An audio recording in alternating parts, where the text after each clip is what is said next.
স্মৃতির পাতা থেকে আয়নাঘর অন্যান্য 11 জানুয়ারি 2020 শনিবার। ঢাকার উদ্দেশ্যে বের হচ্ছি। আম্মার চোখে পানি। বাসার সিঁড়ি দিয়ে নামতে নামতে আমার চোখে পানি এসে গেল। আমার সামনে শক্ত থাকার চেষ্টা করেছি, নয়তো হাউমাউ করে কেঁদে দিত। কাল আমার বিশ্ববিদ্যালয় জীবনের শুরু, ওরিয়েন্টেশন। সামনে অনার্স লাইফ, চাকরি বাকরি, হয়তো আর পার্মানেন্টলি বাসায় আসা হবে না, এলেও অতিথি হিসেবে। সকালবেলা হাজীগঞ্জ বাজার থেকে বাসে উঠলাম। কাশপুর ব্রিজে পৌঁছলে আম্মা কল দেয়। কল রিসিভ করে বলি ঘন্টাখানেক লাগতে পারে, নেমে কল দেবে ইনশাআল্লাহ। যাত্রাবাড়ি মোড়ে নেমে হালকা নাস্তা করলাম। যাব মিরপুর, আমার ফুফাতো বোনের বাসায়। কিছুদিন আপাতত থেকে তারপর দেখে শুনে মেসে উঠব, এই হলো চিন্তা। হোটেল থেকে নেমে মাত্র 1-2 কদম হাঁটলাম, তখন ফরদপুর। হুট করে পাঞ্জাবি পরিতে একজন সামনে এসে আমার নাম ফয়েজ কিনা জিজ্ঞেস করলো। হ্যাঁ বললাম। বলে আমাদের সাথে একটু যেতে হবে। সাহস করে বললাম আপনারা কারা? বলে আইনশৃঙ্খলা রক্ষাকারী বাহিনী। বললাম কোনো পোশাক নেই, আইডি কার্ড নেই, আর এভাবে কোথায় নিয়ে যাচ্ছেন? বলে গেলেই দেখতে পাবেন। আর অমনি শক্ত করে জাপটে ধরে কাছে এক জিপ গাড়িতে ওঠালো। মুহূর্তের মধ্যে 2 হাত পেছনে দিয়ে হ্যান্ডকাপ পরালো, চোখ বাঁধলো। তার উপর জমটুপি, গলা অবধি ঠেকে যায় যা, তার উপর আবার চোখ বাঁধলো। সাথে থাকা মোবাইল ফোন নিয়ে গেল। কিছু বুঝে ওঠার আগে এত সব ঘটে গেল। অনুরোধ করলাম আম্মাকে একটু কল দিয়ে বলে অন্তত ঢাকা পৌঁছেছি, নয়তো চিন্তা করবে। অনুরোধ রাখলো না। রাখবে কেন? মায়ের কান্না, মায়ের আকুতি, ওরা কি বুঝবে? হাইবিটের গান ছেড়ে দিল গাড়িতে, যেন আশেপাশের আওয়াজ কানে না যায়। একই রাস্তায় কয়েকবার যাচ্ছে, এমন মনে হচ্ছে গোলক ধাঁধার মতো। এভাবে ঘন্টাখানেক পর গাড়ি থামলো। কিছুক্ষণ পরে নিয়ে গেল ইন্টারোগেশন রুমে। এয়ার ফ্রেশনারের ঝাঁঝালো ঘ্রাণ, মাথার ঠিক উপরে দেয়াল ঘড়ি, চারপাশ নিস্তব্ধ। ঘড়ির টিকটিক আওয়াজ মগজে গিয়ে ঠেকছে। দুর্বিষহ দিনের শুরু। পালা করে জিজ্ঞাসাবাদ আর নির্মম মায়ের। এত নির্মমভাবে মানুষকে মারে, শরীরের হাড্ডি মাংস যেন এক হয়ে যায়। সেদিনের মতো ইন্টারোগেশন শেষ। হ্যান্ডকাফ খুলল, পোশাক পাল্টে নতুন পোশাক দিল। চোখ তখনও বাঁধা।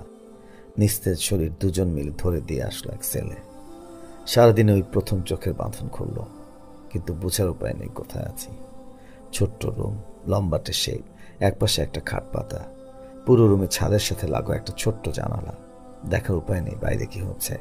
দরজার ডাবল লেয়ার, একটা জেলখানার মতো শিক, সাথে লাগো আর একটা কাঠের দরজা। মাঝখানে একটু ছিদ্র, সেটাও বন্ধ থাকে, ভেতর থেকে খোলার উপায় নেই। দরজার নিচের দিকে ছোট্ট একটা জায়গা, খাবারের দিক দিয়ে দেয়। খুঁজছিলাম কোথাও কোনো ক্লু পাই কিনা। দেয়ালে ব্রো, লেখার সুযোগ নেই কোনো। রুমের এক কোণায় অত্যাধুনিক সিসি ক্যামেরা, বিশাল বড় এক্সস্ট ফ্যান। বাইরের শব্দ যেন কানে না আসে, যেন অনুমানও না করা যায় কোথায় আছি। এত জোরে আওয়াজ করে ঘুরতো যেন জেট বিমান যাচ্ছে। তখন সিটি কর্পোরেশন নির্বাচন ছিল, মাইকিং হতো, তাই প্রায় সারাদিনই চলতো। মনে হতো একটা কবরের মধ্যে আছি, আমি একা, আর কেউ নেই। বাইরের মানুষের কাছে হয়তো আমি মৃত, কিন্তু আমি জানি আমি জীবিত, জীবন মৃত। মনকার নাকি প্রশ্ন জিজ্ঞেস করছে, সন্তোষজনক উত্তর না দিলে নির্মম অত্যাচার। বাড়ির কথা খুব মনে পড়তো। আমার সাথে কবে রাগ দেখিয়েছি, আব্বার কোন কোন কথা শুনিনি, ভাইয়ের সাথে কবে মারামারি করেছি। পিচ্ছি 3টে ভাগ্নে ছিল। আল্লাহ, আম্মা খুব কান্না করছে এটা মনে হতো। বড় মা মারা গেছে 1 মাসও হয়নি। এর উপর আমার হারিয়ে যাওয়া। এভাবে প্রায় প্রতিদিন জিজ্ঞাসাবাদের নামে চলে শারীরিক ও মানসিক নির্যাতন। রাতে একটু আরাম করে ঘুমাবো, সেই সুযোগ নেই। সারা শরীর ব্যথা। খাবার যা দেয় গলা দিয়ে নামে না। বেঁচে থাকার জন্য খাওয়া, টিকে থাকার জন্য খাওয়া। পাশের ছেলে মানুষের উপস্থিতি টের পেতাম, কিন্তু কথা বলার সুযোগ নেই। গার্ড থাকে সব সময়। এক ভাই প্রায় সারাদিনই কান্নাকাটি করত, চিৎকার করত। আল্লাহ জানেন ওনার উপর দিয়ে কি গিয়েছে। 10-12 দিন পর অন্য আরেকটা রুমে পাঠায়। একটু পুরনো ধাঁচের, কিছুটা মসৃণ দেয়াল। দেয়ালের এখানে সেখানে আলতো করে খোদাই করা অনেক লেখা, এক এক রকম হাতের লেখা। কত শত মজলুমের স্মৃতি। কেউ আল্লাহর কাছে বিচার দিচ্ছেন, কেউ মুক্তির দোয়া করছেন। এক জায়গায় অনেকগুলো দাগ কাটা। কতদিন এখানে ছিলেন তার হিসাব। এক দেয়াল ভরে গিয়ে পরের লাইনে এসেছে, দাগ কাটা শেষ হয় না। সব রকম নির্যাতনের ব্যবস্থাই ছিল, এক একজনের সাথে এক এক রকম নির্যাতন। ওয়াটার বোর্ডিং, ইলেকট্রিক শক, মাছ ডালা, ছাদের সাথে ঝুলিয়ে পেটানো, নকুপড়ে ফেলা, আরো কত কি। এভাবে 42 দিন পার হয়। অতঃপর আমাকে বলা হলো আমি আমার পরিবারের কাছে ফিরে যেতে পারবো, তবে আমাকে আইনি প্রক্রিয়ার মধ্যে দিয়ে যেতে হবে। প্রসঙ্গত আয়নাঘর থেকে কাউকে এমনি এমনি ছেড়ে দেওয়া হয় না। হয় ক্রসফায়ার দেওয়া হয়, নয়তো মিথ্যা মামলা দিয়ে জেলে ভরে, যেন বের হয়ে মুখ খোলার সাহস না করে। তারা নিজেরা কখনো মামলা দেয় না, সাধারণত র্যাবের মাধ্যমে দেয়। আমাকে হাত চোখ বেঁধে গাড়িতে তোলা হয়। শুরু হয় আরেক আয়নাঘরের জীবন। এখানে জিজ্ঞাসাবাদ করেছে সব মিলিয়ে 2 দিন।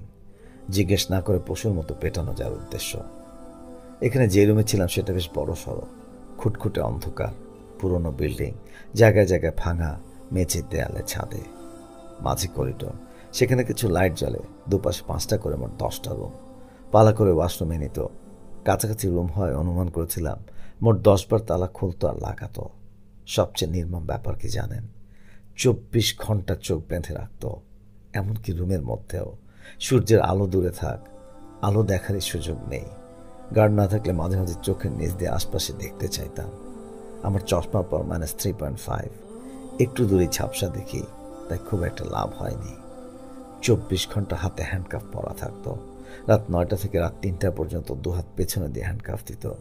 রাতে যে একটু ঘুমাবো সে সুযোগ নেই। কিছুক্ষণ বসে দেয়ালের সাথে হেলান দিয়ে, কিছুক্ষণ উপুর হয়ে, কত জঘন্য। ওয়াশরুমে গেলে শুধু এক হাতেরটা খুলত। হাতে দাগ পড়ে গিয়েছিল এভাবে। মেঝেতে একটা কম্বল বিছানো ছিল। এত নোংরা, এর উপর উঠলে শরীরে চুলকানি হয়। বাধ্য হয়ে মেঝেতে ঘুমাতাম। উপর হয়ে 2 হাত পেছনে রেখে মেঝেতে ঘুমাতে কেমন লাগতো। এক গার্ড ছিল একটু ভালো। অনেক অনুরোধ করলে অন্তত এটা বলুক জায়গাটা কোথায়। বলল র্যাব 1। টানা 30 দিনে ভেবেছিলাম। অতপর আমাকে নতুন আরেক জায়গায় নিয়ে গেল, আয়নাঘর 3। সেখানে এক রাত ছিলাম। একদম ছোট একটা রুম, রুমের মধ্যে কমোড। ঠিকমতো ঘুমালে কমোডে পা চলে যায়। পাশে সর্বোচ্চ 2 হাত প্রশস্ত। সে রাতে এসে পাঞ্জাবির মাপ জানতে চাইল। চিন্তায় ঘুম হয়নি আর। পরদিন সন্ধ্যার দিকে রংচং এক পাঞ্জাবি নিয়ে আসলো, সাথে একটা ট্রাউজার। দ্রুত পরে নিতে বলল। অতপর চোখ বাঁধলো, পেছনে 2 হাত দিয়ে হ্যান্ডকাফ, মাথায় হেলমেট। একটা গাড়িতে ওঠালো। অনুভব করলাম আমার মতো আরো 2 জনকে ওঠালো। একজন গাড়ি থামিয়ে তারা নিজেরা নামলো। ওই গাড়ি চেক কর, সাবধান, ভেতরে অস্ত্র থাকতে পারে। স্যার, অস্ত্র নয়, উগ্রবাদী বই পাইছি। কিছুক্ষণ হট্টগোল, তারপর আবার গাড়ি চলল। নিয়ে এলো র্যাব 3-এ। প্রথমবারের মতো চোখের বাঁধন খুলল। গারদে আমার সাথে আরো 2 জন ঢুকলো, মোট 3 জন। নাটকের উদ্দেশ্য মিথ্যা মামলা সাজাবে। এখন বুঝলাম সব। ডেকে নিয়ে ছবি তুললো, সামনে কিছু বই, মোবাইলে সব সাজানো। এগুলো নাকি আমাদের কাছে পাওয়া গিয়েছে, অথচ এসবের নামও কখনো শুনিনি। আর আমার কাছে এসব থাকবে কেন? পরদিন ওরিয়েন্টেশন, ব্যাগে জামা কাপড় আর একাডেমিক কাগজপত্র ছিল। মিথ্যার তো একটা সীমা থাকা উচিত। এজাহারে যা লিখলো তার সারমর্ম হলো, আমরা 23 মার্চ 2020 রাত 8টার দিকে মতিঝিল মডেল হাই স্কুলের মেইন গেটে পূর্ব পাশে নিষিদ্ধ ঘোষিত জঙ্গি সংগঠনের সাংগঠনিক কার্যক্রম জোরদার করার জন্য রাজধানী ঢাকা সহ পার্শ্ববর্তী এলাকায় দাওয়াতি কার্যক্রম পরিচালনা করছিলাম। সন্দেহজনকভাবে ঘোরাফেরা করাকালে তা আমাদের ধাওয়া করে।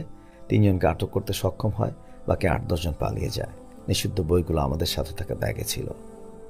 পরদিন মতিঝিল থানায় নিল, মামলা দায়ের করলো। এমন কোন ধারা নেই যে দেয়নি, যেন 1-2 বছরে বের না হতে পারি। বাড়িতে কল দিল। আব্বা আম্মার ভাইয়া আসলো। থানার গারদে সেদিন অনেক কেঁদেছিলাম ওনাদের জড়িয়ে ধরে। সব মিলিয়ে প্রায় 770 দিন পর আমার জামিন হয়। সে এক ভিন্ন অভিজ্ঞতা। অন্য এক পোস্টে বলবো ইনশাআল্লাহ। গুম 72 দিন, জেলে 770 দিন, সব মিলিয়ে 842 দিন। এখনো মামলা চলমান। হাজিরা দিতে হয় মাসে মাসে। 2 বছরে একটা সাক্ষীও আসেনি। আসবে কিভাবে? ওই যে গাড়ি থামিয়েছিল, সেখানকার আশেপাশের পথচারী, রিক্সাওয়ালা, ঝালমুড়িওয়ালাকে ভয়ভীতি দেখিয়ে মিথ্যা সাক্ষী বানিয়েছে। স্বাভাবিকভাবে প্রশ্ন আসতে পারে, আপনাকে কেন ধরবে? কিছু তো অবশ্যই ছিল। আমি নর্ডেম কলেজে পড়া অবস্থায় আরামবাগে থাকতাম। সেখানে আরামবাগ মোড়ে বাইতুল আমান মসজিদ এক ভাই আরবি পড়াতেন। সব বই স্টুডেন্ট ছিল ওনার, স্কুল কলেজ পড়ুয়া থেকে অবসরপ্রাপ্ত চাকরিজীবী পর্যন্ত। মসজিদের লাইব্রেরিতে পড়াতেন বেশিরভাগ, নয়তো বারান্দায়। প্রকাশ্যে, সবার সামনে, সবাই জানতো, লুকোচুরি কিছু না। মসজিদের ইমাম থেকে মসজিদ কমিটি সবাই জানতো। কমিটির অনেকে ওনার কাছে পড়েছে। আমি ওনার কাছে কিছুদিন পড়েছিলাম। আমাকে গুম করার প্রায় 2 মাস আগে ওনাকেও গুম করে। পরবর্তীতে ওনাকেও মিথ্যা মামলা দিয়ে ছেড়ে দেয়। জিজ্ঞাসাবাদের ধরন দেখে ধারণা করছি এই সূত্র ধরেই হয়তো আমাকেও গুম করে। পরবর্তীতে শোনা যায় উনি গুম হওয়ার কিছুদিন পূর্বে মসজিদ কমিটির সাথে ওনার কি একটা ঝামেলা হয়েছিল। মামলায় এজাহারও আরবি শেখার কথা তারা লিখেছিল। তবে লিখেছে আরবি শেখার নামে জঙ্গিবাদে ট্রেনিং নিত। নতুন বাংলাদেশে এসব থেকে মুক্তি পাবো কি? মামলা থেকে অব্যাহতি মিলবে কি? আমার জীবনের 2.5 বছর কি তারা ফিরিয়ে দিতে পারবে কখনো?